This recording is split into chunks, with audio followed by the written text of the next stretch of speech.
दोस्तों आज की हमारी वीडियो रहेगी हरियाणा की मिट्टी से रिलेटेड जो भी प्रश्न रहेंगे वो हम आज इस वीडियो में कवर करने वाले हैं। इम्पोर्टेंट वीडियो जो है वो रहेगी आपके लिए। मिट्टी से ही रिलेटेड सारे के सारे क्वेश्चन रहेंगे, ठीक है। इसमें एक भी क्वेश्चन इससे बाहर जो है वो नहीं आ सकता अगर मिट्टी की हम बात करते हैं। तो सबसे पहले हम स्टार्ट करते हैं जी। सबसे पहला क्वेश्चन ये है कि डॉक्टर जसवीर सिंह के नाम याद रखना, डॉक्टर जसवीर सिंह, इसके अनुसार हरियाणा में कितने प्रकार की मिट्टी जो है वो पाई जाती है। तो आपका आंसर क्या रहेगा जी? 6 प्रकार की मिट्टी जो है वो पाई जाती है। अब अगर मैं बात करता हूँ इस 6 प्रकार की मिट्टी की, तो ये 6 प्रकार की मिट्टी हम इस तरीके से पढ़ेंगे। एक तरफ तो लिखो आप हल्की मिट्टी और एक तरफ आप लिखो भारी मिट्टी।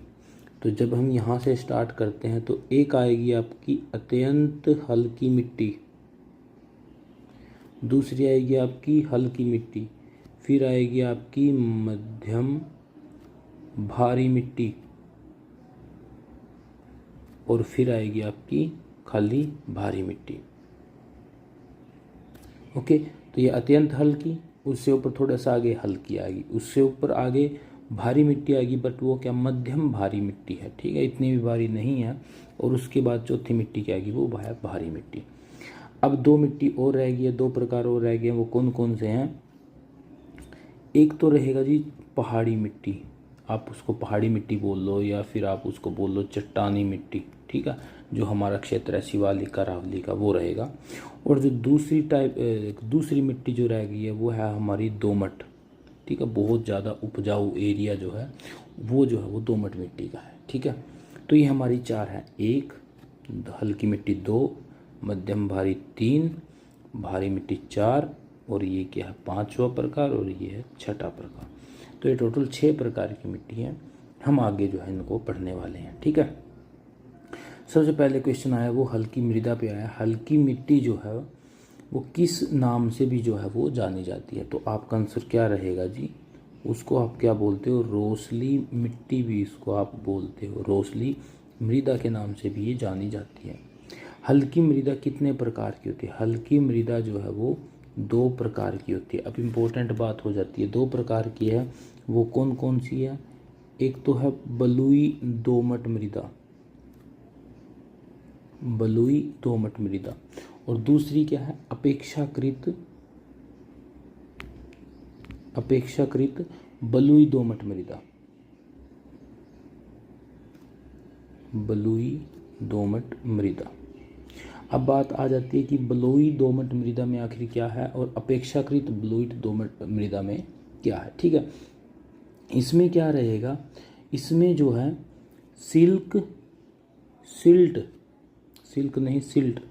सिल्ट और बालू बोल लो आप या फिर आप रेत बोल लो, इन दोनों की जो है वो प्रधानता रहने वाली है। जैसे कि कौन सा जिला है? सिरसा जिला है, इस जिले में ये पाई जाएगी। और अपेक्षाकृत बलुई दोमट मृदा में क्या रहेगा? इसमें सिल्ट और बालू तो मिलेगा, बट इसमें क्या रहेगा? जो बालू है या फिर आप बोल सकते हो रेत है, इसकी प्रधानता जो है वो क्या रहेगी? वो ज़्यादा रहने वाली है, ठीक है। तो आपका आंसर ये रहेगा इसमें, ठीक है। अच्छा, ये जो सिरसा जिला है ये किस में है, किस क्षेत्र में है? दक्षिण पश्चिमी क्षेत्र है। तो बलुई दोमट मृदा भी कहाँ मिलेगी आपको? दक्षिण पश्चिमी क्षेत्र मिलेगी। जो बाकी का क्षेत्र रह गया, हिसार है, भिवानी है, ठीक है, और रेवाड़ी है, गुड़गांव, महेंद्रगढ़, उसमें क्या मिलेगी आपको? अपेक्षाकृत बलुई दोमट मृदा जो है वहाँ पे वो मिलने वाली है, ठीक है। और इसमें जो फसलें रहेगी वो कौन कौन सी रहेगी? जैसे कि बाजरा हो गया या ज्वार हो गई या फिर दलहन की फसलें हो गई, तो ये सभी जो है वो इस मिट्टी में जो है वो होने वाली है।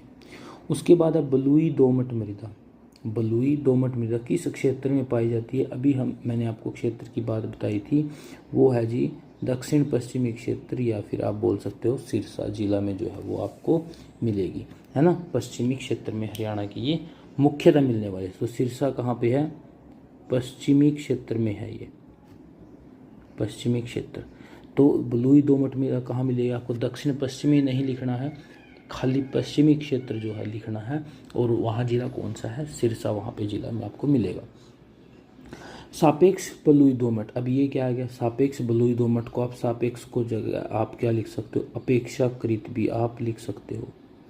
अपेक्षाकृत बलुई दोमट मृदा किस क्षेत्र में जो है वो पाई जाती है। अब आपका आंसर क्या रहेगा, दक्षिण पश्चिमी। अब आपका आंसर क्या रहेगा जी, कि दक्षिण पश्चिमी क्षेत्र में ये मृदा पाई जाएगी। और दूसरे वाली, ठीक है, जो बलुई दोमट मृदा थी वो खाली पश्चिमी क्षेत्र में पाई जाएगी। दक्षिण पश्चिमी क्षेत्र में सापेक्षाकृत बलुई दोमट मृदा जो है वो मिलने वाली है। अब बात करते हैं हम अत्यंत हल्के मृदा की। अब जब बात हल्की आ ही गई है तो वहाँ पे क्या रहेगा, इसमें हल्की मृदा में क्या रहेगा, खाली रेत रहेगा, खाली बालू रहेगा। और ये कहाँ किस इलाके में ये जो है वो मिलने वाला है, वह दक्षिण पश्चिमी का इलाका, जो दक्षिण पश्चिमी हरियाणा है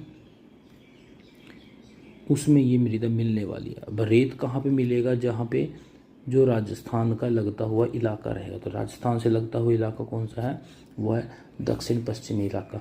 तो अगर मैं बात कर लेता हूँ कि किन जिलों में ये मुख्यतः पाई जाएगी, तो आपका आंसर क्या रहेगा जी, वो रहेगा सिरसा, उसके बाद आएगा आपका फतेहाबाद, फिर आएगा आपका हिसार, और कुछ क्षेत्र जो है वो भिवानी का भी इसमें आपको देखने को मिलेगा, कुछ क्षेत्र, ठीक है। तो अत्यंत हल्की मृदा जो है वहाँ पे ये पाई जाएगी। ये एकदम से गीली रहेगी, एकदम से ये सूख जाएगी। तो इस तरीके के जो बिहेवियर है वो इस मृदा का आपको मिलेगा। उसके बाद है शुष्क कृषि प्रणाली, किस मृदा के लिए है। शुष्क कृषि प्रणाली अभी हमने जो पढ़ी है अत्यंत हल्की मृदा के लिए है, अत्यंत हल्की मृदा के लिए ये प्रणाली है, ताकि यहाँ पे कुछ जो है वो खेती हो सके। अब इसमें मोटे अनाजों में जो है वो दालों की खेती, इसमें जो है मोटे अनाजों की जो दाल है बड़े अच्छे से जो है इसमें खेती होती है। ओके, पहाड़ी मृदा या फिर आप बोल सकते हो चट्टानी मृदा हरियाणा के किस क्षेत्र में पाई जाती है, ठीक है। अब ये तो दो क्षेत्र आपको मिलेंगे, एक तो आपको मिलेगा शिवालिक का क्षेत्र और एक मिलेगा आपको अरावली का क्षेत्र, ठीक है। वैसे चट्टानी मृदा के 3 प्रकार हैं, एक तो मिलेगी आपको शिवालिक की मृदा, एक मिलेगी आपको अरावली की मृदा, और तीसरी आपको मिलेगा शिवालिक गिरिपाद, शिवालिक गिरिपाद, ठीक है। तो ये 3 प्रकार की मृदा जो है इसमें आएगी चट्टानी या फिर पहाड़ी मृदा में। शिवालिक जो मृदा रहेगी आपको पता है, इसमें आपको मुख्यतः क्या चीज़ मिलने वाली है। शिवालिक की जो मृदा रहेगी, ये सबसे पहले बात है किस जगह पे ये मिलेगी, आपको ये मिलेगी पंचकुला में, और दूसरी आपको मिलेगी ये अम्बाड़ा का जो क्षेत्र है नारायणगढ़ वाला, उस क्षेत्र में आपको ये मिलेगी। और पंचकुला के जो कालका का एरिया उसमें शिवालिक मृदा मिलने वाली। इसमें आपको क्या क्या मिलने वाला है, इसमें आपको मिलेगा जी बलुआ पत्थर, बलुआ पत्थर, ये जो पत्थर का जो टाइप है वो अरावली मृदा में नहीं मिलेगा, ठीक है। बलुआ पत्थर हो गया, और साथ में क्या हो गया, बजरी हो गई, रेत तो आपका रहेगा ही, और साथ में फिर क्या हो गया, चीका भी हो गया। तो ये जो है वो शिवालिक की मिट्टी में जो है वो मिलने वाला है। जो अरावली की मिट्टी रहेगी वो पथरीली रहेगी, और साथ में इसमें क्या रहेगा जी, रेत रहने वाला है। अब बात हम कर लेते हैं कि अरावली में एरिया कौन सा आएगा। ये जो एरिया की बात है किस किस जगह पे रहेगा, भिवानी, महेंद्रगढ़, नूंह, गुड़गांव, फरीदाबाद, पलवल, ये सारी की सारी जो मृदा रहेगी वो क्या है, अरावली पहाड़ी की जो है वो अरावली क्षेत्र की मृदा रहने वाली है, ठीक है। अब हम बात कर लेते हैं भारी मृदा। भारी मृदा का अन्य नाम क्या है, ठीक है। भारी मृदा को क्या बोलते हैं, इसको आप डाकर भी बोलते हो, कई जगह इसको आप खादर भी बोलते हो, ठीक है। कई जगह पे इसको जो डाकर बोलेंगे, कई जगह पे क्या बोलेंगे, खादर जो है इसको बोलेंगे। अच्छा, जो भारी मृदा है, जब इसमें जो है आप पानी डालोगे तो पानी डालने सूखने के बाद ये बिल्कुल जो कठोर हो जाएगी, ठीक है। और ये इस टाइप की जो मृदा है, मुख्यतः मैं बात करता हूँ किस जगह पे आपको देखने को मिलेगी, जगाधरी का जो एरिया रहेगा वहाँ पे आपको ये देखने को मिलेगी, क्योंकि इसमें जो है लो अयस्क और चिका युक्त सिल्ट जो है वो ज़्यादा होती है इसमें, ठीक है।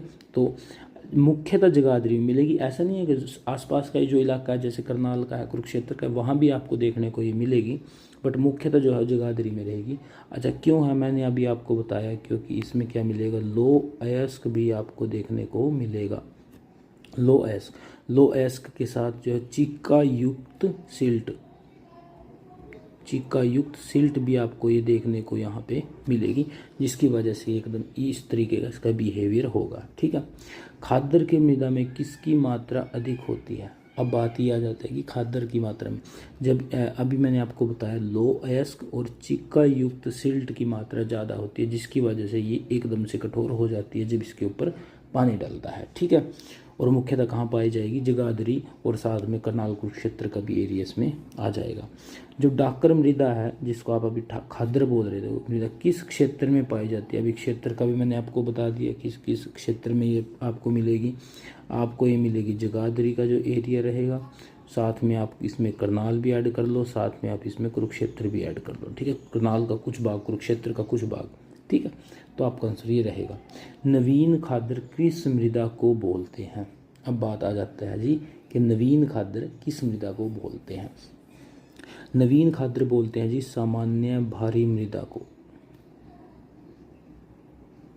सामान्य भारी मृदा को क्या बोलते हैं? नवीन खादर बोलते हैं। ठीक है। जो खादर की जो भूमि रहेगी वो क्या रहेगी, नदियों के द्वारा जो लाई गई मिट्टी है, बिल्कुल जो नवीनतम मिट्टी रहेगी उसको आप खादर बोलोगे। और बांगर बोलोगे जो पुरानी मिट्टी रहेगी, बट वो भी क्या है, नदियों के द्वारा लाई गई मिट्टी होगी। नवीन खादर का ये मतलब रहेगा कि जो बिल्कुल नदियों के पास का इलाका रहने वाला है उसको आप क्या बोलोगे जी, उसको आप नवीन खादर भी बोल सकते हो। ठीक है। अब नदियाँ जो है वो मुख्यतः हमारी नदियाँ क्या है, तो घग्गर है या फिर यमुना है। ठीक है। तो यमुना नदी का जो क्षेत्र रहेगा वो क्या रहेगा जी, वो नवीन खादर के उसमें वो रहने वाला है। नवीन खादर को आप क्या बोलते हैं, सामान्य भारी मृदा भी बोलते हैं। तो सामान्य भारी मृदा जो है वो आपको कहाँ देखने को मिलेगी, जो यमुना का इलाका रहेगा, जो यमुना नदी का क्षेत्र है उस इलाके में आपको देखने को मिलेगी। जैसे कहाँ से, यमुनानगर है, कुरुक्षेत्र है, करनाल है, पानीपत, सोनीपत, फरीदाबाद, पलवल। तो ये एरिया जो है इसमें आपको क्या देखने को मिलेगा, सामान्य भारी मृदा देखने को मिलेगी। और इसमें भी क्या रहेगी, सिल्ट की मात्रा, इसमें भी सिल्ट की मात्रा क्या रहेगी, वो ज़्यादा रहने वाली है। ओके। उसके बाद क्वेश्चन आता है जी दोमट मृदा का। ये जो मैंने आपको बताया था, दोमट मृदा जो है वो सबसे ज़्यादा क्या रहेगी, उपजाऊ जो है वो रहने वाली है। यही इसकी विशेषता है। ठीक है। इसकी सबसे ज़्यादा बड़ी विशेषता क्या है, सबसे ज़्यादा क्या रहेगी, ये उपजाऊ मृदा मिट्टी जो है वो रहने वाली है। ठीक है। गन्ना, चावल, गेहूं की फसल के लिए सबसे अच्छी मृदा कौन सी है? अभी मैंने आपको बताया कि जो दोमट मृदा है ये सबसे बेस्ट मृदा होती है, सबसे अच्छी मिट्टी है। घर और कंगी किस मृदा को जो है वो बोला जाता है? अब ये इम्पोर्टेंट बात आ जाती है, घर या फिर कंगी जो है वो किस मृदा को आप बोलोगे? जो शिवालिक क्षेत्र की मृदा रहेगी ना, शिवालिक क्षेत्र की जो मिट्टी रहेगी उसको आप बोलोगे घर या फिर कंगी। अब बात आ जाता है कि घर कहाँ पे बोलोगे और कंगी कहाँ पे बोलोगे। जो घर बोलेंगे उस मृदा को, शिवालिक क्षेत्र की मृदा को जो घर बोलते हैं वो कहाँ पे बोलते हैं, वो बोलते हैं जी इसमें पंचकुला में। ठीक है। इसमें किस में बोलते हैं, पंचकुला में बोलते हैं। पंचकुला के साथ में अम्बाड़ा का जो एरिया है नारायणगढ़ का, उस मृदा को, उस एरिया में भी इस मृदा को क्या बोलते हैं, घर बोलते हैं। तो मैंने आपको बोला पंचकुला का और अम्बाड़ा में, पंचकुला और अम्बाड़ा में इस मिट्टी को क्या बोलते हो, घर बोलते हो। और कंगी की अगर मैं बात कर लेता हूँ तो इस मिट्टी को कंगी कहाँ पे बोलते हैं, जगाधरी का जो एरिया रहेगा उसमें इस मिट्टी को कंगी बोलते हैं। उसके बाद है कांडी परियोजना क्या है? अब इम्पोर्टेंट बात हो जाती है जी कि कांडी परियोजना मृदा अपरदन को रोकने के लिए विश्व बैंक के साथ जो है हरियाणा सरकार ने चलाई है। उसके बाद है भूमि में लवणता सुधार के लिए किस देश के साथ प्रोजेक्ट चल रहा है? तो ये देश है नीदरलैंड। इंपॉर्टेंट है क्वेश्चन। उसके बाद है क्षारीय मृदा मुख्यतः किन जिलों में पाई जाती है? क्षारीय मृदा तो करनाल, कुरुक्षेत्र और रोहतक का जो एरिया है उसमें क्षारीय मृदा आपको देखने को मिलेगी। नमक आधारित मिट्टी को क्या कहा जाता है? नमक आधारित मिट्टी को रे या फिर कल्लार कहा जाता है। कई जगह जो है कल्लार की जगह क्या बोलते हो, कालर भी बोलते हो इसको, कालर। ठीक है। उसके बाद लाल चेस्टनट मिट्टी किस जिले की है? लाल मिट्टी अलग है, लाल चेस्टनट मिट्टी अलग है। लाल चेस्टनट मिट्टी मिलेगी आपको यमुनानगर में। अगर खाली लाल मिट्टी की बात करते हैं तो आपको कहाँ पे वो मिलेगी? सिरसा में मिलेगी। आगे क्वेश्चन भी है इसका। पीली ग्रे मिट्टी किन जिलों में पाई जाती है? सोनीपत में, कुरुक्षेत्र और करनाल में। उसके बाद रेतीली दोमट मिट्टी। रेतीली दोमट मिट्टी जो है वो 3 जिलों में आपको देखने को मिलेगी, हिसार, भिवानी और फतेहाबाद। लाल मिट्टी आ गई, देखो लाल मिट्टी किस जिले की है? सिरसा की है। और लाल चेस्टनट किसकी पढ़ाई थी हमने? वो यमुनानगर की। रेतीली मृदा किस जिले में पाई जाती है? महेंद्रगढ़ और रेवाड़ी में जो है रेतीली मिलेगी। और रेतीली दोमट मिलेगी हिसार, भिवानी और फतेहाबाद में। तो ये डिफरेंस थोड़ा सा जो है वो याद रखना है, जैसे कि इसमें आ गया था यार। ओके, तो ये थी हमारी वीडियो जिसमें हरियाणा की मिट्टी के बारे में और इससे रिलेटेड किसी भी टाइप के क्वेश्चन रहेंगे वो हमने इसमें कवर किया है। Okay, thank you.